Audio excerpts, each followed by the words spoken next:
ولا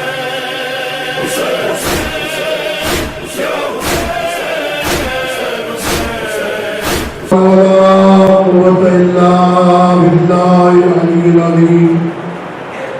أعوذ بالله السميع العليم من الشيطان اللعين الرجيم. بفضل بسم الله الرحمن الرحيم وبه نستعين وهو خير ناصر ومعين. الحمد لله الذي علا في توحده وتنا في تفرده، جل في سلطانه وعظما في أركانه، مجيدا لم يزل محمودا لا يزال. الصلاة والسلام والتحية والإكرام على بعثه الله بالنور المبين والبرهان الجلي والمنهاج البادي والكتاب الهادي الخاتم لما سبق والفاتح لمن غلق، المعلن الحق بالحق سيدنا ومولانا بالقاسم محمد.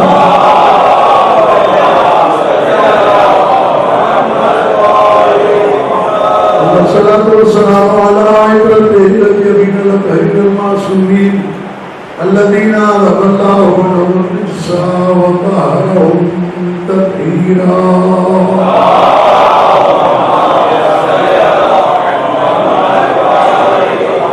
واللعنة الدائمة الباقية على أعداء الله وأعدائهم أجمعين من يوم عداوتهم إلى قيام يوم الدين. أما بعد فقد قال الله سبحانه وتعالى في محكم كتابه الكريم: بسم الله الرحمن الرحيم. يوم ندعو كل أناس بإمامهم. صدق الله.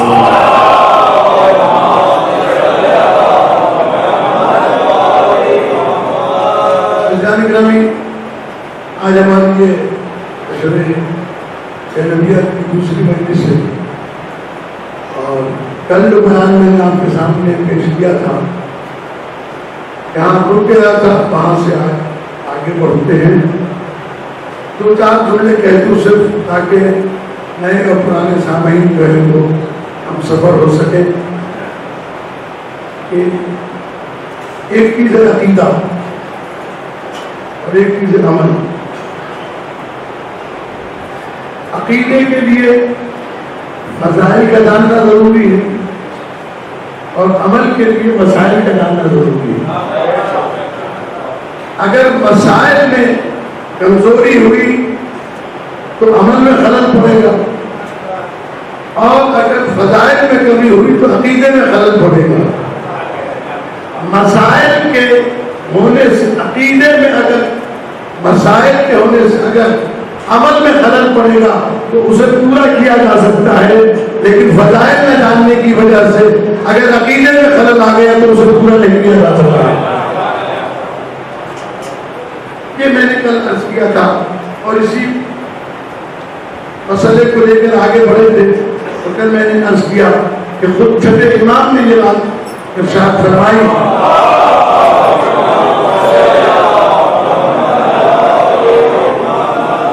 کہ مجھے اس بات سے کہ میں اپنا شجر نسب لوگوں کے سامنے بیان کروں، اس سے زیادہ مجھے اس بات کی عزت اور عزیز ہے یہ بات کہ میں آل محمد کا مولائی کہنا ہوں.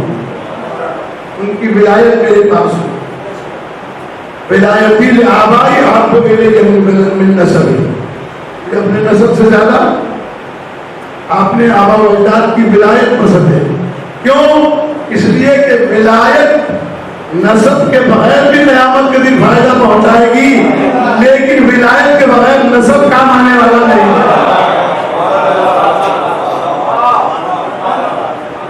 ولایت کے بغیر نسب کام آنے والا نہیں ہے. یعنی سید ہونا کافی نہیں ہے اگر آل محمد کی ولایت نہ ہو. شجرہ ہونا کافی نہیں ہے اگر آل محمد کی ولایت نہ ہو.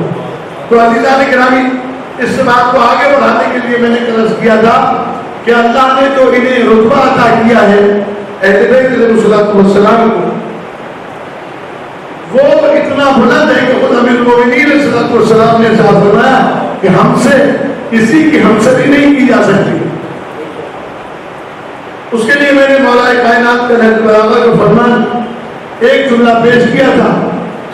اب اگر وقت ہوا تو انشاءاللہ میں اس کو مکمل کرتا ہوں آپ کے سامنے کہ مولا شاہ فرماتے ہیں کہ آل محمد علیہ السلام کی عزت و عظمت یہ ہے کہ لا یقاس بآل محمد من هذه الامت احد. واحد کا لفظ استعمال نہیں کیا, احد کا لفظ استعمال کیا ہے. اور اگر آپ کے حافظے میں محفوظ ہو تو میں نے احد کا ترجمہ پچھلے سال بھی کیا تھا کہ واحد بھی ایک کو کہتے ہیں, احد بھی ایک کو کہتے ہیں, لیکن دونوں کی اکائی میں فرق ہے. جہاں دو کو جوڑ کر ایک کیا گیا ہو یا ایک کو توڑ کر دو کیا جا سکتا ہو اسے واحد کہتے ہیں, لیکن جسے نہ توڑا جا سکتا ہو نہ جوڑا جا سکتا ہو اسے احد کہتے ہیں. تو مولا کائنات فرماتے ہیں کہ ایسی کوئی عدد ہے ہی نہیں کہ جس کو آل محمد کے ساتھ قیاس کیا جا سکے. آل محمد لا یقاس بآل محمد من هذه الامت. اس امت میں کوئی ایک ایسا نہیں جسے آل محمد علیہ السلام کے ساتھ قیاس کیا جا سکتا ہو یا ان کے برابر کیا جا سکتا ہو. لا یسبا بہم من جرت نعمتهم علیہ. عجیب جملہ ہے مولا کائنات کا. ارشاد فرماتے ہیں کہ تم دنیا والوں کو یا اس امت کے لوگوں کو آل محمد کے برابر کیسے کر سکتے ہو جبکہ دنیا والے وہ ہیں جو نعمتیں دیتے ہیں, آل محمد وہ ہیں جو نعمتیں بانٹتے ہیں.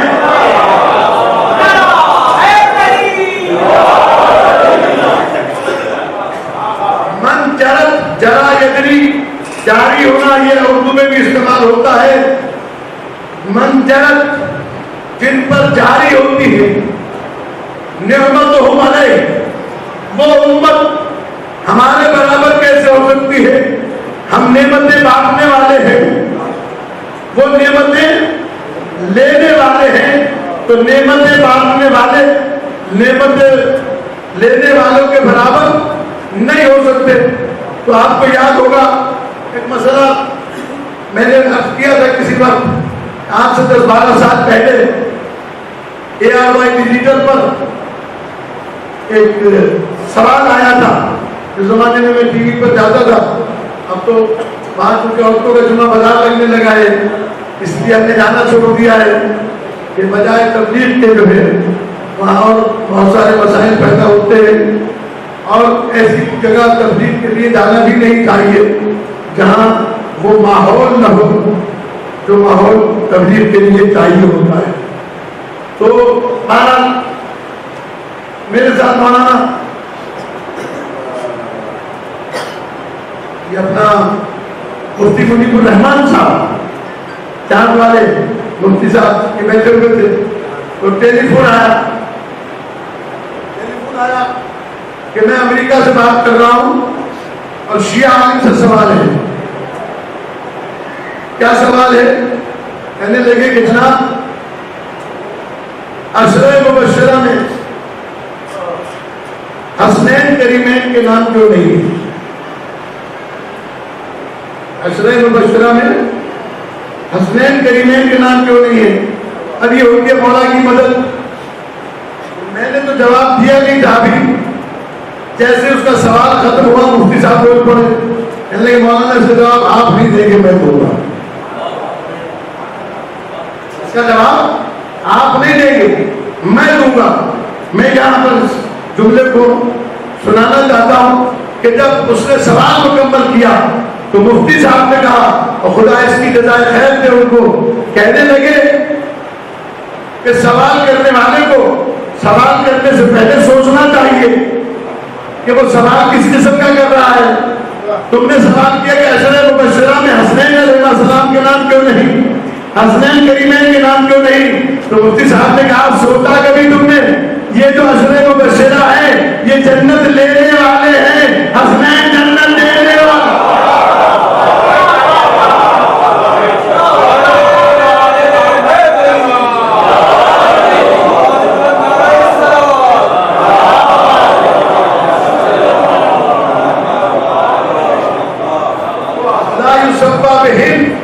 من جرت نعمتہم علیہ، انہیں ان کے برابر نہیں کیا جا سکتا جن پر ان کی نعمتیں جاری ہوتی ہیں۔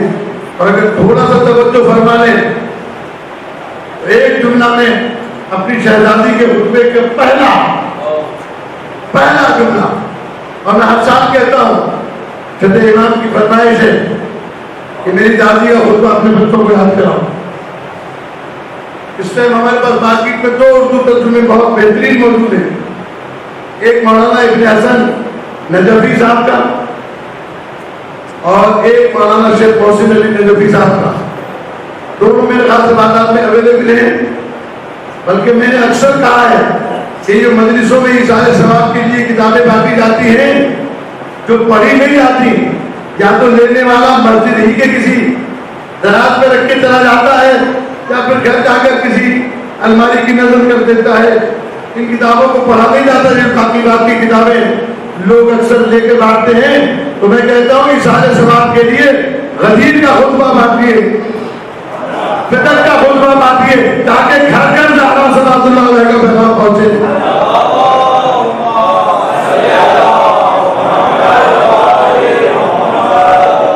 اس سے بڑا ایثار ثواب کیا ہوگا کہ لوگوں کے ایمان مضبوط ہو جائیں، لوگوں کے عقائد مضبوط ہو جائیں۔ تو بس میں ایک جملہ عرض کرنے جا رہا ہوں، اس کو توجہ کے ساتھ سماعت فرمائیے گا۔ پڑھے لکھے افراد بیٹھے ہوئے ہیں ماشاءاللہ، اور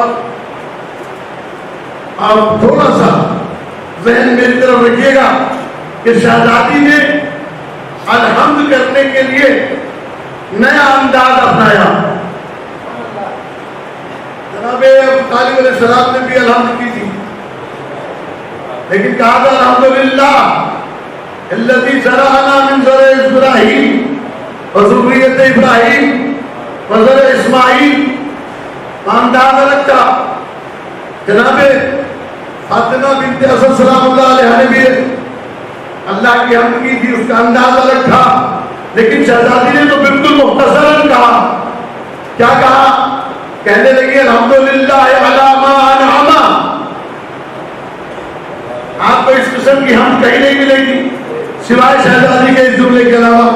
الحمدللہ رب العالمین، الحمدللہ کما ہوا۔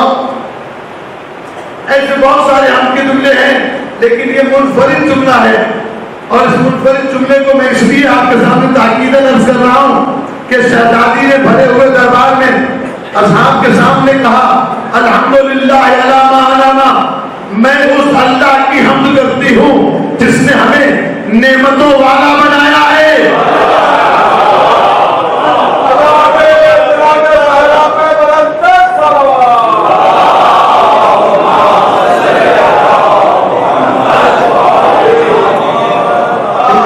جنہیں اللہ نے صاحب نعمت بنایا ہے، ان کی 4 کیٹیگریز ہیں، ان کی 4 درجے ہیں، الگ الگ 4 درجے۔ پہلا درجہ نبیوں کا ہے، دوسرا صالحین کا ہے، تیسرا شہداء کا ہے، 14 صدیقین کا ہے۔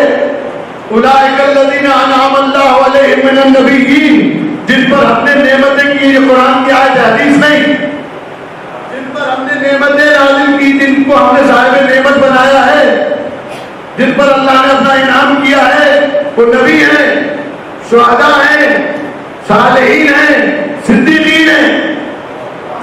یہ 4 درجے والے ہیں۔ بھائی بھلے دربار میں کوئی تو اٹھ کے کہتا کہ نعمت تو ہمارے پاس بھی ہے، کہ بھائی ہم نے ایمان قبول کیا، کلمہ پڑھا، یہ بھی نعمت ہے، اولاد ہمارے پاس ہے، ہم بھی نعمتوں والے ہیں، جائیداد ہمارے پاس ہے، ہم بھی نعمتوں والے ہیں۔ لیکن کسی کا اعتراض نہ کرنا بتا رہا تھا کہ نعمتوں والے سارے ہیں، لیکن ایسا کوئی بھی نہیں جس کے لیے یہ سند موجود ہو کہ غیر المغضوب علیہم ولا الضالین، نہ اللہ ان پر کبھی غضبناک ہوا اور نہ ہی یہ کبھی گمراہ رہے۔ اللہ بھیجے باوان کو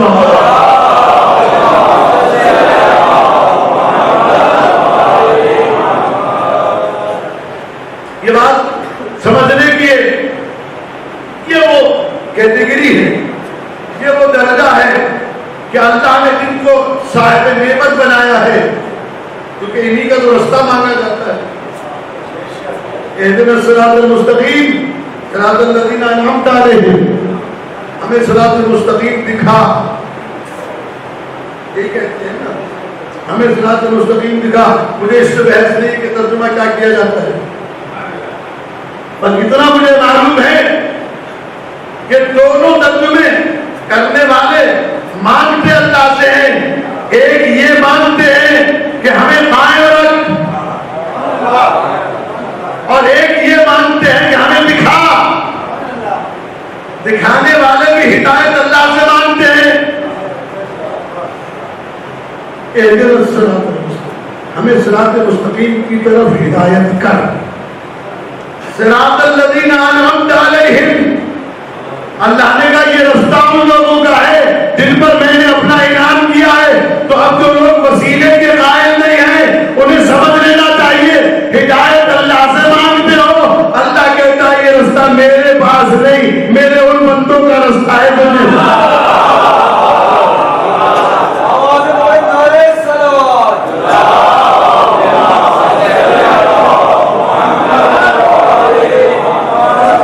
صراط الذین انعمت علیہم، ان لوگوں کا رستہ جن پر تم نے نعمتیں نازل کی ہیں. تو یہ رستہ بھی بغیر وسیلے کے نہیں ملتا. اسی لیے پیغمبر نے اپنی زندگی میں نعمتوں والے دکھائے، صدیق دکھائے، صالحین دکھائے، شہداء دکھائے. نبی کریم صلی اللہ علیہ وسلم نے فرمایا صدیق کون ہے، شہداء کون ہے، صالحین کون ہے، نبی کون ہے.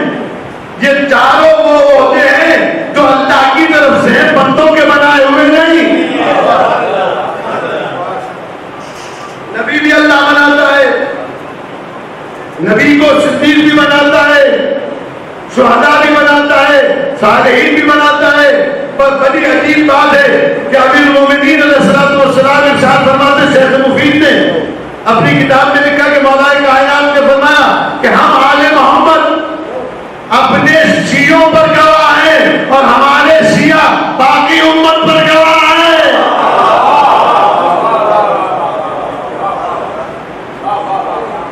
ہم اپنے شیعوں پر گواہ ہیں، ہمارے شیعہ باقی امتوں پر گواہ ہیں.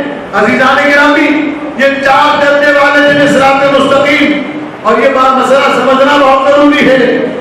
یہ تو شہزادی نے کہا الحمدللہ علی ما انعم، تو یہ نعمتوں والے ہیں. تو شہزادی نے یہ جملہ کیوں کہا، اس کی ضرورت کیوں پیش آئی، اس کی ضرورت کیوں پیش آئی کہ یہ انعام کا لفظ استعمال کیا. الحمدللہ رب العالمین کہتی، کوئی اور جملہ کہتی. یہ جو جملہ کہا ہے اس کی خاص وجہ ہے کہ بھرے ہوئے دربار میں شہزادی نے کھڑے ہو کے کہا الحمدللہ علی ما انعم، اس اللہ کی حمد کرتی ہوں جس نے ہمیں صاحب نعمت بنایا ہے. اب ساری زندگی میرا چھیننے کے بعد تم صراط مانگتے رہو گے، قیامت تک ملے گی نہیں، کیونکہ نعمتوں والوں سے تو دشمنی کر رہے ہیں.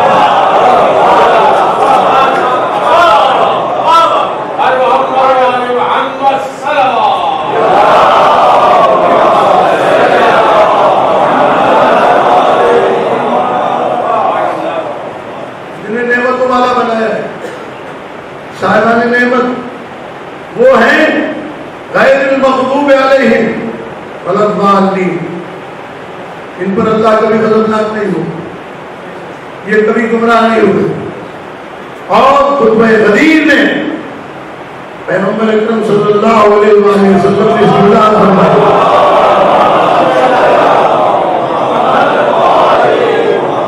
وضاحت فرمائی پیغمبر نے، ایھا الناس معاشر الناس انا صراط اللہ المستقیم الذی امرکم باتباعہ.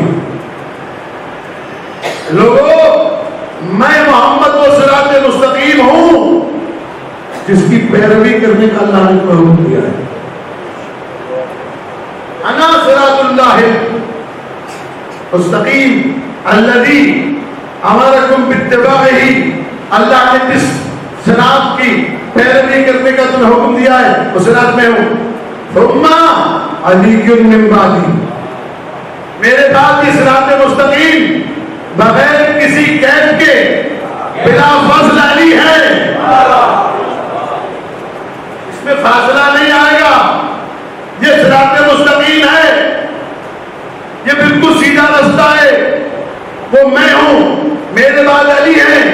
ثم ولدی، پھر میرے بیٹے آئیں گے، لیکن من صلب ہی، وہ علی کے صلب سے ہوں گے، بیٹے میرے ہوں گے.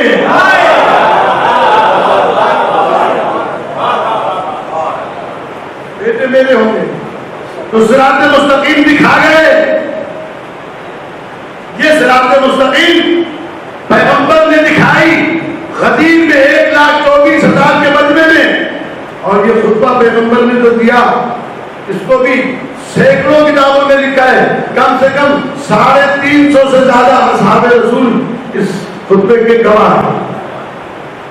350 سے زیادہ اصحاب رسول اس خطبے کے راوی ہیں جو یہ بیان کرتے کہ پیغمبر نے غدیر خود کے موقع پر یہ خطبہ ارشاد فرمایا. تو جب صراط مستقیم علی ہے، پیغمبر ہے، تو اسی معیار کا آدمی چاہیے جس معیار کے محمد ہیں، جو کبھی گمراہ نہ رہے ہوں، جنہیں اللہ نے کبھی غضبناک نہ ہوا ہو ان پر. اب میں جملہ کہہ دوں آپ کی خدمت میں، جو خود یہ قبول کر لے کہ جب تک میں سیدھا چلوں میرے پیچھے چلنا، اور جب میں ٹیڑھا ہو جاؤں تو تم مجھے سیدھا کر دینا. تو جسے ہم سیدھا کریں وہ صراط مستقیم نہیں ہو سکتا. صراط مستقیم تو وہ ہوگا جس کے لیے پیغمبر ارشاد فرمائے. کیا ارشاد فرمائے؟ فرائض السنتین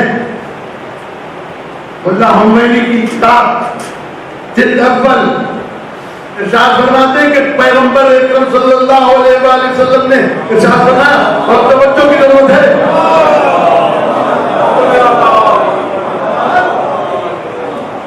دیکھیں جتنا سستی سے آپ کام لیں گے اتنا ہی میری طرف سے بھی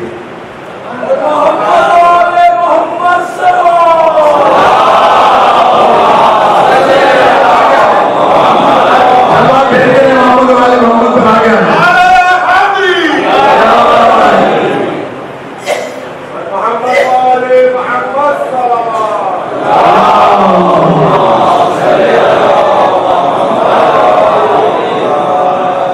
فضائل جو ہے نا وہ خاموشی میں نہیں سنائے جاتے، مسائل سنائے جا سکتے ہیں.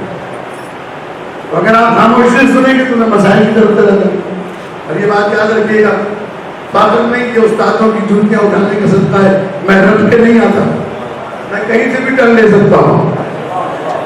آگے یاد رکھیے گا میرے لیے یہ مسئلہ نہیں ہے جناب وہ جو یاد کر کے آئے وہیں تک جانا ہے، اور اگر مجمع نے ساتھ میں دیا تو بھول جاؤں گا، ایسا کوئی مسئلہ نہیں ہے. ماشاء اللہ آپ خوبصورت سماتے ہیں، تھوڑا سا بیدار ہو کر سنیے. گرمی ضرور ہے لیکن گرمی کا مطلب یہ نہیں ہے کہ ہم گرمی میں علی کو بھول جائیں،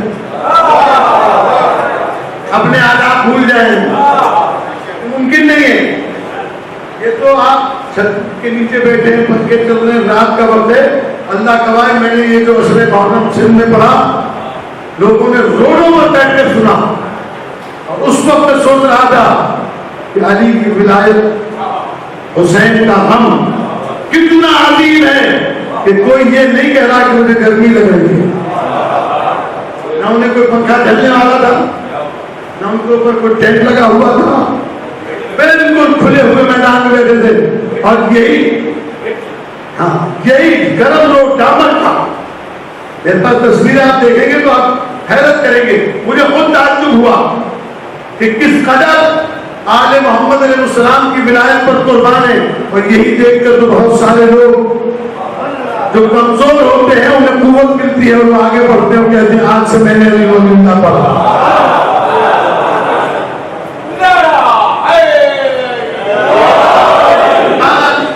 یہ یاد رکھیے گا. تو میں اب بات کرنے جا رہا ہوں آپ کی خدمت میں، اسے بہت توجہ کے ساتھ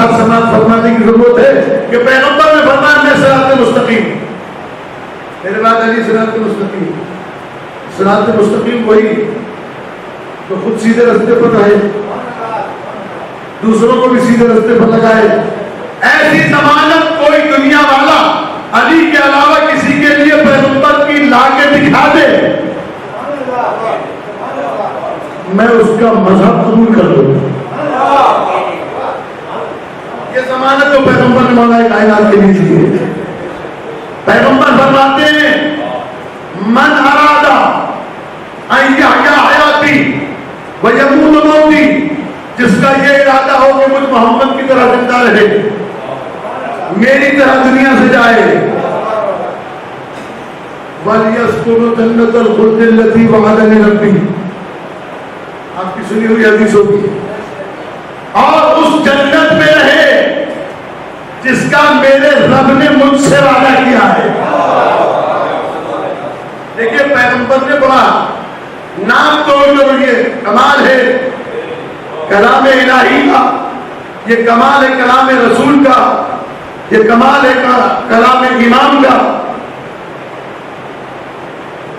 کہ کلام میں چھوڑ نہیں ہوگا اور ذرہ برابر بھی وہاں وہ گنجائش نہیں چھوڑتے۔ اس جملے کو محفوظ کریں، وَلْيَسْكُنُ جَنَّةَ الْخُلْدِ الَّتِي وَعَدَنِي رَبِّي، اور اس جنت میں رہنا چاہتا ہے جس کا میرے رب نے مجھ سے وعدہ کیا ہے۔ تو اب میں دوسرا جملہ کہہ دوں، یہ خطابت کا جملہ ہے، میں آپ کی خدمت میں عرض کرتا ہوں کہ پیغمبر نے کہا یہ رب والی جنت یاد رکھنا، کیونکہ آگے چل کر ربوا والی جنت بھی آئے گی۔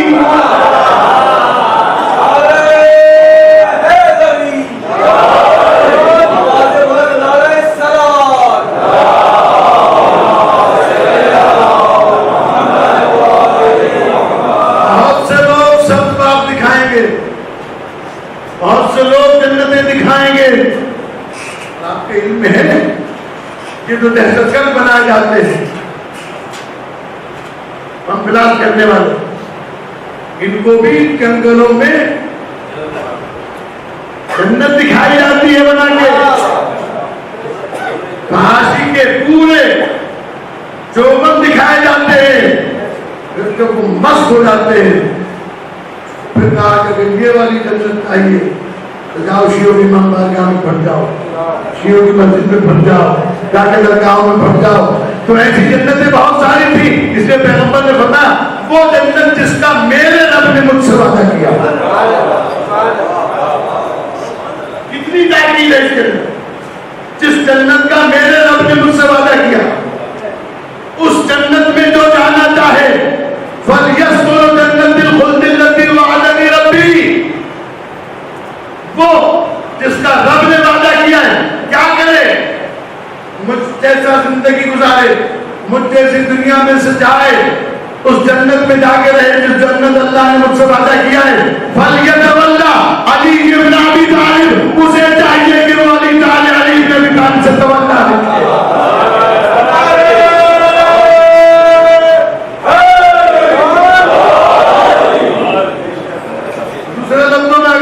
آسان کر کے کہ اسے چاہیے کہ وہ علی ولی اللہ کا اعلان کرے، ولایت علی بن ابی طالب کا اعلان کرے، ولایت علی بن ابی طالب سے متمسک ہو جائے، اور جب بندہ ولایت علی بن ابی طالب سے متمسک ہو جاتا ہے تو پھر دنیا اسے ڈرا نہیں سکتی۔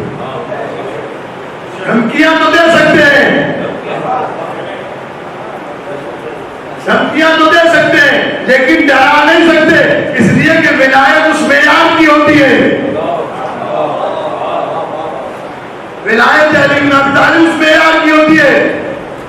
اس کے لیے میں نے عرض کیا کل بھی شاید، اور آج پھر عرض کرتا ہوں، یہ جملہ ایک سن لیجیے گا کہ ڈرایا گیا منبر کو، ڈرایا گیا رشید حجری کو، ڈرایا گیا جناب میثم تمام کو، ڈرایا گیا حجر ابن عدی کو۔ حجر ابن عدی کہنے لگے اگر علی کی ولایت سے انکار کر دو تو ہم چھوڑ دیں، ہم تمہیں قتل نہیں کریں گے۔ میں پورے واقعات نہیں پڑھتا، آپ کے علم ہے، صرف میں آپ کو اشارہ سے بات کر رہا ہوں۔ حجر ابن عدی سے کہا کہ ہم تمہیں چھوڑ دیں گے، قتل نہیں کریں گے، ماریں گے نہیں، علی کی ولایت سے انکار کرو۔ جناب حجر بن عدی نے مسکرا کے کہا، کیا تم نے کہا یہ ولایت علی بن ابی طالب علیہ السلام کا اثر ہے؟ کہنے لگے یہ کام تجھے مجھے موت سے زیادہ مشکل بتا رہا ہے۔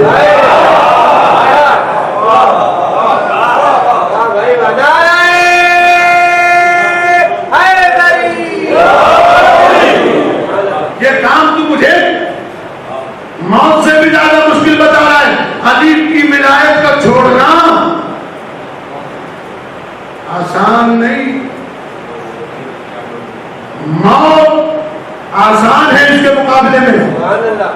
تو قتل کرتے میں قتل ہو جاؤں گا لیکن علی کو نہیں چھوڑ سکتا، کیونکہ جانتا ہے کہ مرتے وقت بھی علی آئیں گے، قبر میں بھی علی آئیں گے، حشر میں بھی علی آئیں گے، میدان قیامت میں بھی علی آئیں گے، میدان لگے گا تو علی آئیں گے۔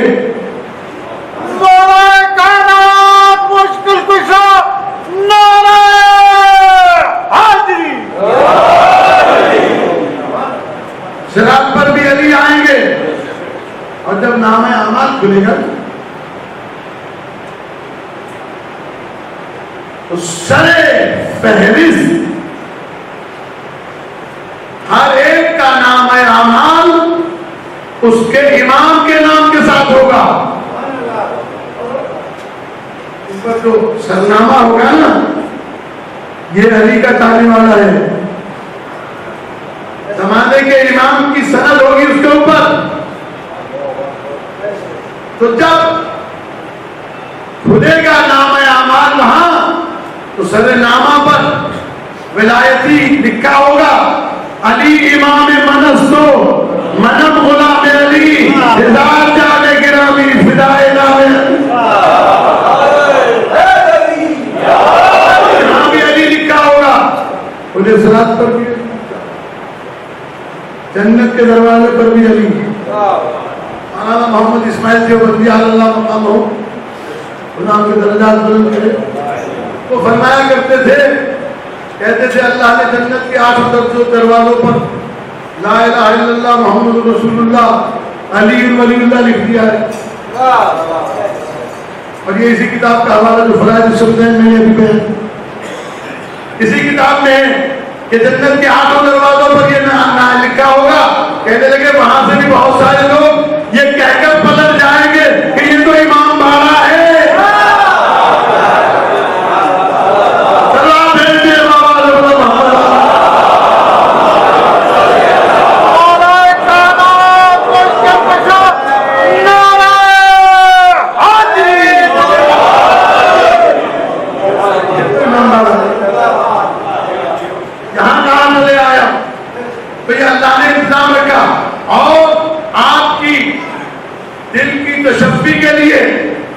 ایک جملہ اور کہہ دوں کہ اللہ نے ساری امتوں کے لیے جو جنت کے دروازے بنائے وہ الگ، لیکن حسین کے عزاداروں کے لیے دروازہ الگ بنایا ہے۔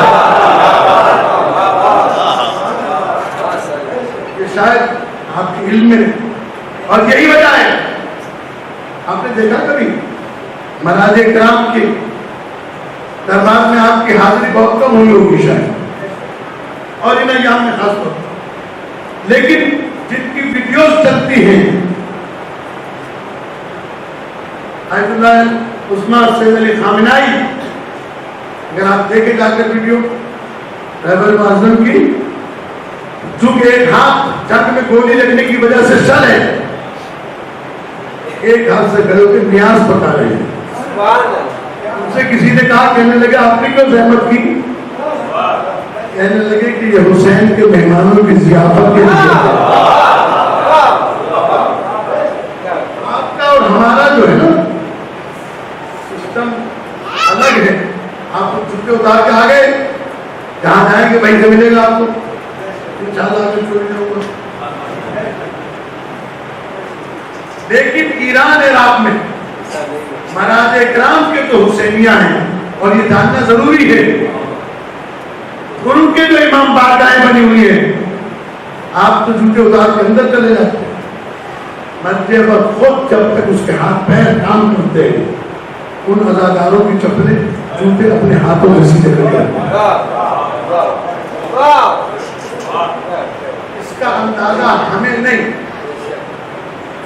کبھی موقع ملے ایران اور عراق میں عزاداری کرنے کے لیے وہاں جائیے تو مناظر گرام کی امام حسینی آئے تو آپ کو اندازہ ہوگا کہ حسین کے عزادار کی قیمت کتنی ہے. وہ نہیں جانتے کہ اندر جانے والا جائے گا کیا نہیں, وہ نہیں جانتے کہ اندر جانے والا نمازی ہے کہ بے نمازی ہے, بس وہ ایک ہی بات جانتے ہیں کہ یہ حسین کی مجلس میں آیا ہے, حسین کا عزادار ہے. اس چیز کو محسوس کریں آپس میں. ہمارے یہاں بہت چھوٹی چھوٹی باتوں کے اوپر ایک دوسرے پر نکتہ چینی شروع ہو جاتی ہے. ایسا نہ کریں. اس بات کو پہچانے کہ ہم عزادار ہیں اس کے لیے ایک جملہ آپ کی خدمت میں کروں, آپ کا مزاج تو بدل جائے گا لیکن مجھے جملہ کہنا ہے کہ ایک بہت بڑے مالدار تاجر سے کچھ عزاداروں نے جا کے درخواست کی اور یہ مستند تھا. کہنے لگے کہ ایام عزا سر پہ ہیں, ہم مجلسیں کرتے ہیں, اس سال ہمارے پاس پیسے نہیں, آپ اگر ہماری امداد فرما دیں. اگر میرے پاس پاکستان میں آئے ہوتے تو میں کہتا میں اپنی بات کرتا ہوں دوسرے کہ میں کس نے کہا تم سے کہ بھیک مانگ کے تم عزاداری کرو, نہیں ہے نہیں کرو.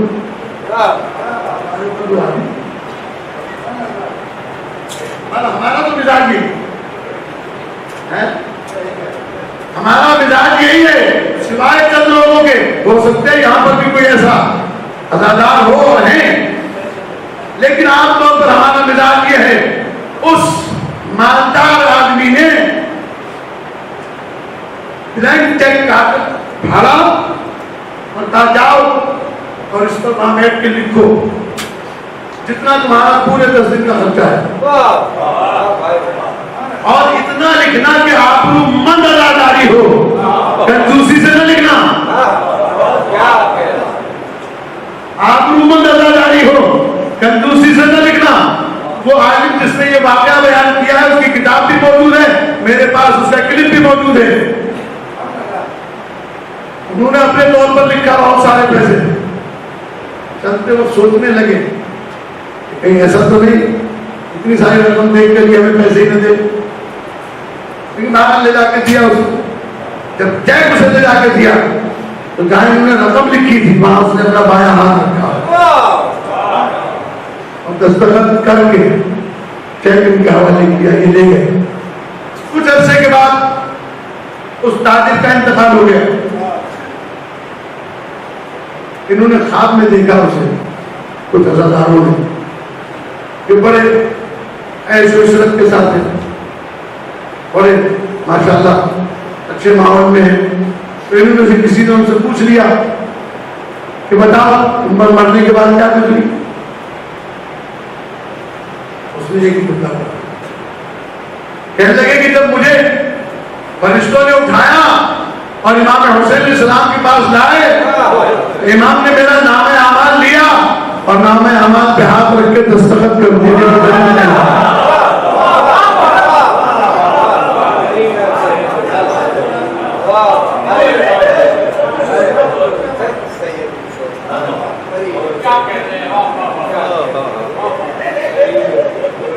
اور آپ اور میں کچھ بھی کہیں, میں زیادہ واقعات کی طرف جاتا نہیں ہوں, لیکن آپ کے علم میں یہ بات ہونی چاہیے کہ ایران ہمارا وہ واحد ملک ہے جس میں 36 زبانوں کی تعلیم دی جاتی ہے مبلغین کو اس معنی میں. اور یہ تعلیم دنیا کے کسی کھاتے کے لیے نہیں دی جاتی, ان مبلغین کو دی جاتی ہے جو خطابت کر سکتے ہیں, اور جو جس خطابت کی زبان کو یاد کر لیتا ہے اسے ایام عزا میں اس ملک بھیجا جاتا ہے جہاں وہ زبان بولی جاتی ہے, وہاں عزاداری کرتے ہیں. اور اتنی فیس ان ذاکروں کو دی جاتی ہے کہ آپ اس کا تصور نہیں کرتے. کم سے کم $1000 اور زیادہ سے زیادہ $20,000 تک ایک ذاکر کو عشر محرم کے لیے دیے جاتے ہیں. ٹکٹ الگ، رہائش الگ، اور وہاں کے مومنین جو خدمت کرے وہ الگ. اس کو آسان نہ ہے، لیکن چونکہ ہمارے یہاں مشکل یہ ہے کہ مرجعیت کو حوا بنا کے پیش کیا گیا، جس سے لوگ مہاراجہ کرام سے دور ہو گئے. آپ نہیں جانتے، میں نہیں جانتا. کبھی اللہ تبارک و تعالیٰ موقع دے 40 پر کیا محرم میں کہیں گے یا اللہ میں کبھی جائیے. یہ وہ لوگ ہیں جو سب گرمی میں بھی جلوس سے ادا میں کبھی جوتا نہیں پہنتے. ہمارا مشرق کتنا بوڑھا تو نہ ہو جائے. وہاں سے جلوس جاتے ہیں، حرم میں جاتے ہیں، نجف کے حرم میں، کاظمین کے حرم میں، کربلا کے حرم میں. یہ منزلت ہے، یہ عزت ہے، یہ آبرو ہے. اب ان کے نام سے غلط غلط فتاوا پیش کرنا، غلط غلط روایات پیش کرنا، جس سے لوگ ان سے دور ہو گئے. دیکھیے میں اس وقت بحث نہیں کرتا اس بات پر، موقع کا انداز کروں گا. میں بہت زیادہ اس طرح آپ کو لے جانا نہیں چاہتا، لیکن تھوڑی تھوڑی بات ہونی چاہیے اب، کیونکہ اس وقت مرجعیت کا دشمن مرجعیت کا نام لے کے دشمنی کر رہا ہے. گھر کا دشمن باہر کے دشمن سے زیادہ خطرناک ہوتا ہے. گھر کا بیٹی جنتا ہے. ہمارے گھر میں مرجعیت کے دشمن داخل ہو گئے جو مرجعیت کے خلاف کام کر رہے ہیں. انشاءاللہ مجھے موقع ملے گا آہستہ آہستہ ایک بات کر کے آپ کی خدمت میں عرض کروں گا. آج صرف یہاں تک کہ مولا کائنات نے جہاں میں نے چھوڑا تھا وہیں سے شروع کرتا ہوں کہ مولا کائنات نے فرمایا لا یصبح بہم من جرت نعمتہ علیہ، جن پر ہماری نعمتیں جاری ہوئی ہیں ان کے برابر ہمیں نہیں کیا جاتا. دنیا کھانے والی ہے اور ہم دینے والی ہے. اس پر بھی بہت سے لوگوں کو اعتراض ہے. دیکھیے جملہ ایک ایمان کا ہے اور ایک شرک کا ہے. اگر کوئی یہ سمجھتا ہے کہ آل محمد دیتے ہیں اور اللہ کچھ نہیں، وہ مشرک ہے. تو یہ سمجھتے ہیں کہ اللہ ریٹائر ہو گیا، اب اللہ کے پاس کچھ نہیں، جو کچھ کرتے ہیں وہ آل محمد کرتے ہیں. اللہ نے آل محمد کو خلق کیا، آل محمد نے ہمیں خلق کیا. یہ صوفیوں کا عقیدہ ہے، شیعوں کا نہیں. کتنی خاموشی آپ بولے تو صحیح میرے ساتھ بھائی. جو کچھ بات آئے گی میرے اوپر آئے گی، آپ کے اوپر نہیں آئے گی. یہ یاد رکھیے گا، کروڑوں اربوں ڈالر خرچ کیے جا رہے ہیں شیعت کو تباہ کرنے کے لیے. کل اللہ ریٹائر بیچارہ کچھ نہیں کر سکتا. جو اللہ کو ریٹائر سمجھ کر آل محمد سے مانگے وہ مشرک ہے. اسے شیعوں کے قبرستان میں دفن کرنا بھی حرام ہے، اسے بیٹی دینا بھی حرام ہے، اس سے بیٹی لینا بھی حرام ہے. لیکن اگر یہ سمجھے کہ یہ تقسیم کرنے والے ہیں، دیتا وہ ہے، تقسیم کرنے والے ہی ہیں، تو مجھ سے کسی نے کہا مولانا یہ بھی تو بہت بڑی بات ہے، تقسیم کیسے کر سکتے ہیں؟ تو میں نے کہا پیغمبر کی بات سنی ہے کہ علی جنت و جہنم کا تقسیم کرنے والا ہے، تو جو جنت و جہنم کا تقسیم کرنے والا ہو اگر وہ روٹی بانٹتے تو کون سی بڑی بات؟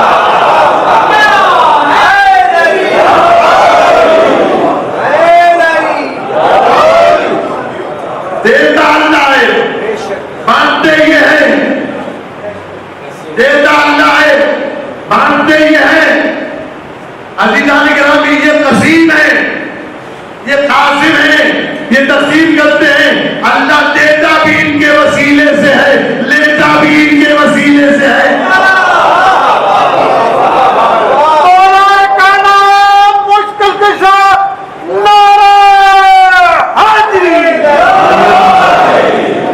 یہ یاد رکھیے، علی والے بنو اور علی علیہ السلام کے دروازے پر ایسے رہو جیسے سلمان رہے، ابو ذر رہے، مقداد رہے، مصر میں تمام رہے، کیونکہ علی علیہ السلام اس منزل کے امام ہیں۔ ہمارے یہاں تو تھوڑا سا منصب مل جائے تو مولوی کو اگر دو چار بندے سے زیادہ ملنے لگے تو گردن حکمت آتی ہے۔ دوسروں کی بات اس لیے نہیں کرتا ہوں کہ کسی کو برا لگ جائے، میں اپنے اوپر رکھ کے بات کرتا ہوں۔ یہ مزاج سمجھ میں نہیں آتا جو علی ممبر پہ بیٹھ کے یہ کہے کہ میں زمین سے زیادہ آسمان کے راستوں سے واقف ہوں۔ لیکن یہ سائنسی جملہ ہے، نہیں پتا تھا اس زمانے میں لوگوں کو کہ آسمانوں میں بھی راستے بنتے ہیں۔ یہ جہاز تو ابھی ایجاد ہوئے ہیں جنہوں نے بتایا کہ فضا میں جہاز اڑ نہیں سکتا بغیر راستے کے۔ علی علیہ السلام میں زمین والوں سے زیادہ آسمان کے راستوں سے واقف ہوں۔ مجھ سے پوچھو آسمانوں کے بارے میں ہاں کیا ہے، کیسے؟ یہ علی علیہ السلام ہے، یہ بہت بلند ذات ہے، اتنا آسان کام نہیں، لیکن اپنے چاہنے والوں کے لیے، اپنے چاہنے والوں کے لیے اٹھے دربار خلافت سے تخت سے اٹھے اور گئے سیدھے مصر میں تمام کی دکان پر۔ اور یہ دکان بھی کوئی شیشے سے بنی ہی نہیں تھی، کوئی ڈیکوریشن نہیں، یہ فٹ پاتھ پہ کھجورے رکھ کے بیچنے والا کہنے لگے کہ سب تھک گئے ہوں گے، کیا کھانا کھا کے آ جاؤ، میں تمہاری دکان پہ بیٹھتا ہوں۔ یہ کون ہے؟ یہ خلیفۃ المسلمین، یہ امیر المومنین، یہ یعقوب الدین، یہ صدیق اکبر، یہ فاروق اعظم، یہ اس بلند رتبے کا انسان فٹ پاتھ پہ بیٹھے ہوئے مصر میں مسلمان کی حیثیت کیا ہے؟ اصل میں مولا کہہ یہ اسی لیے تھے کہ اگر ولایت ہے تو یہ حیثیت، اور اگر ولایت نہیں تو کوئی گدی نصیب بھی آئے تو کوئی نہیں ہوگی۔ جاؤ کھانا کھا کے آئے، گئے کھانا کھانا، واپس آئے، مولا نے حساب دیا، یہ تمہاری کھجوریں لکھی، مصر نے پیسے گنے، اس نے دیکھا کہ ایک کھوٹا سکہ ہے، مسکرا کے کہنے لگے یا علی آپ بھی حضرت صاحب کھوٹے سکے میں کھجوریں دے۔ مولا نے جملہ کہا، کہنے لگا جو مجھے کھوٹا سکہ دے گیا ہے اس نے بھی کھجوریں کھائیں،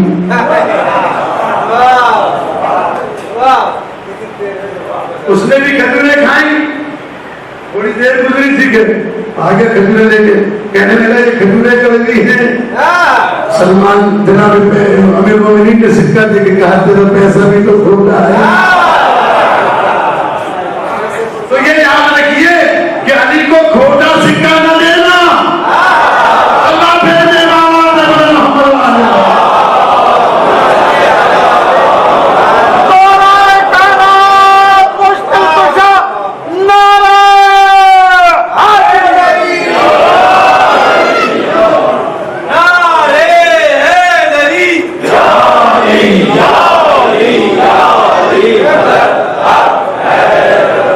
میرے مولا کو کھوٹا سکہ نہ دینا،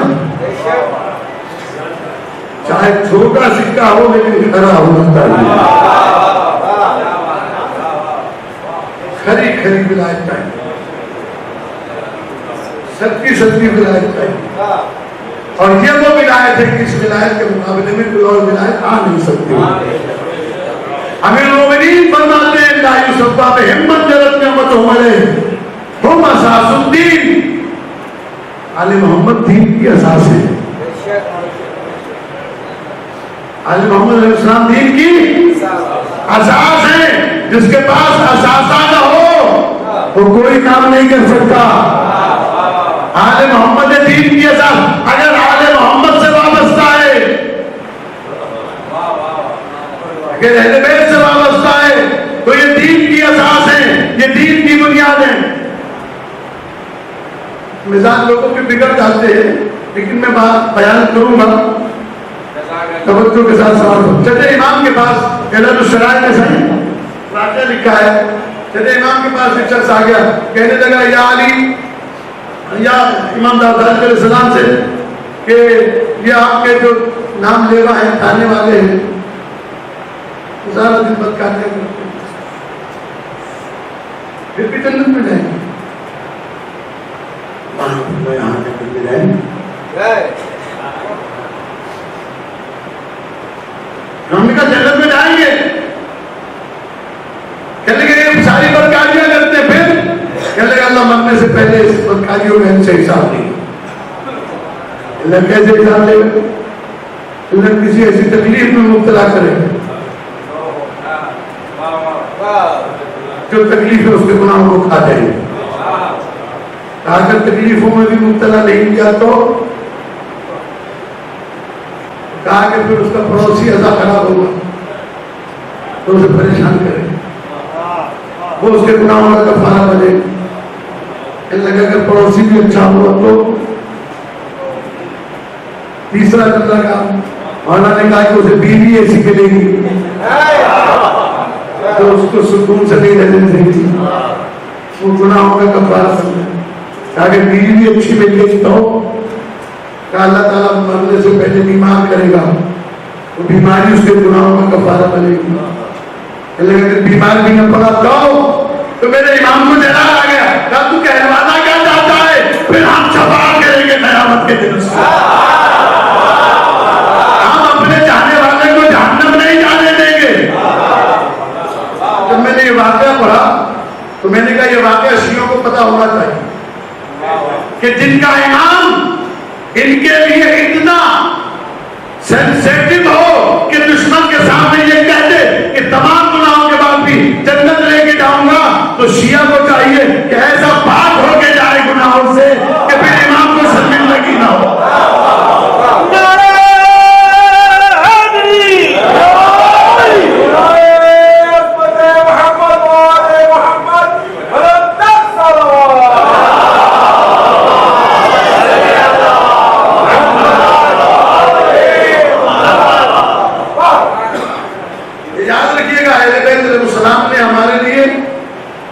بہت ساری ضمانتیں دی. آج کل ہمارے یہاں خمس دینے والے لوگ کہتے ہیں جناب وہ نمازی ہو، داڑھی رکھتا ہوا ہو اور اتنا پاک و پاکیزہ ہو، پھر اسے خمس دیں گے. شہر سادہ چھٹے امام کا واقعہ سنا ہو؟ چھٹے امام کے پاس ایک مومن آیا، کہنے لگا سلام علیکم. وعلیکم السلام. بیٹھو. بیٹھ گیا. امام نے پوچھا کہ وہ فلاں سید تمہارے پاس ہر سال خمس وصول کرتا تھا، اس سال تم نے اسے نہیں دیا؟ ہم مولا اس لیے نہیں دیا کہ وہ بازار میں شراب کے نشے میں ڈوب پڑا ہوا. میں نے کہا کہ شرابی کو آج کے بعد میں صحیح امام سے وسادات نہیں دی. اور یہ روایت ان لوگوں کو سنا دینی چاہیے کہ اس قسم کے شرائط رکھتے ہیں. سیرت اہل بیت پڑھیں. امام نے فرمایا لیکن اس کے بچوں کا کیا قصور ہے؟ جو بھوکے ہیں سادہ. یہ اٹھا وہاں سے اور گیا، ہر سال دیتا تھا 2500، ایک گیا 5000. دروازہ بجایا، سید صاحب باہر آئے، دیکھ کر کہنے لگے کیسے آنا ہوا؟ آئیے خود سے پیسے لایا. کہا کل میں لینے آیا تھا تو دیا نہیں تھا، آپ خود سے لینے کیوں آئے ہو؟ کیا ہوا؟ کہا میں چھٹے امام کے پاس گیا تھا، امام نے کہا کہ اس کے بچوں کا کیا قصور ہے، وہ بھوکے ہیں. یہ جملہ سنا، ایمان دل میں ہوتا تو ایک جملہ کافی ہوتا ہے. وہی سجدے میں گر گیا کہ میرا اتنا اچھا امام ہے، آج کے بعد شراب کو ہاتھ نہیں لگاؤں گا.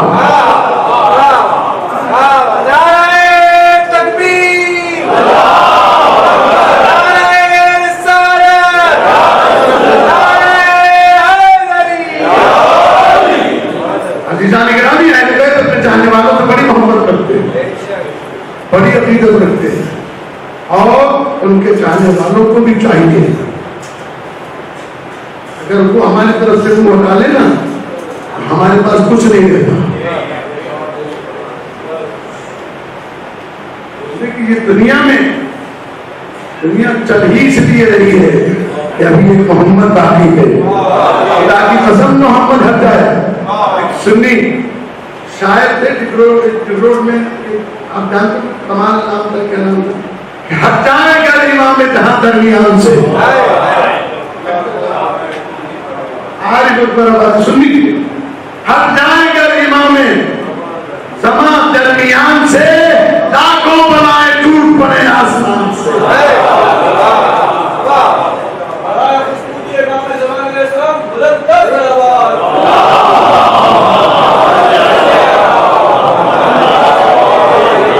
بس میرے دوستو, یہ وہ خاندان ہے کہ اللہ نے انہیں عظمت میں اعلیٰ رکھا ہے. اپنے چاہنے والوں کا بڑا خیال رکھتے ہیں, اپنے چاہنے والوں کا بڑا خیال رکھتے ہیں. میں اکثر و بیشتر دیکھیے شاید آپ کے پاس بھی کوئی ایسی کبھی کبھی خبر آتی ہو کہ آپ نے اپنی آنکھوں سے دیکھا ہو. میں نے کئی بار دیکھا ہے کہ دروازہ اتنا بڑا ہے, اس دروازے پر مانگنے والے کو یہ حساب ملتا ہے. پتہ نہیں کیوں آج میرا دل کر رہا ہے کہ میں اس بیوی کے مسائل پڑھوں جس نے اپنی گود خالی کر کے امام کے لاشے پر کھڑے ہو کے کہا تھا میرے سردار جب تک جیوں گی میں ٹھنڈا پانی پیوں گا.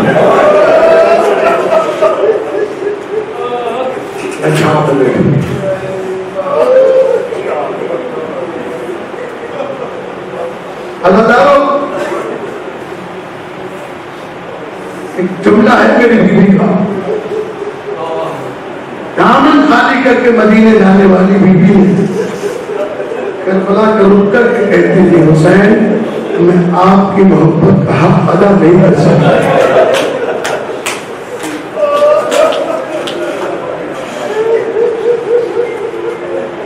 میں نے کل 2 4 جملے پڑھے تھے بیوی کے حوالے سے, پڑھوں گا انشاءاللہ, لیکن آج میں یہ جملے پڑھنا چاہتا ہوں کہ بیوی رہا ہو کر آئی ہے مدینے تو پہلے تو خواہش ظاہر تھی کہ مجھے کربلا میں چھوڑ دیا جائے. امام علیہ السلام نے فرمایا اس تنہا جنگل میں لکھوں تک صحرا میں آپ کو اکیلا نہیں چھوڑا جا سکتا. حکم امام کے ساتھ آ گئی.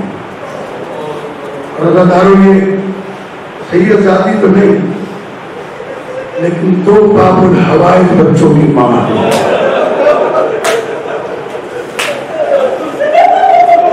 2 باب الحوائج بچوں کی ماں ہے. علماء بیان کرتے ہیں علی اصغر ہو یا سکینہ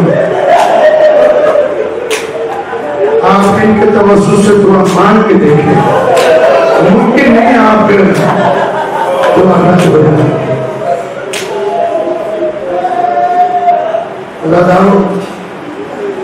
بیوی جب مدینے آئی وعدے کے مطابق دودھ پہ گئی. کتنا عرصہ بیٹھی,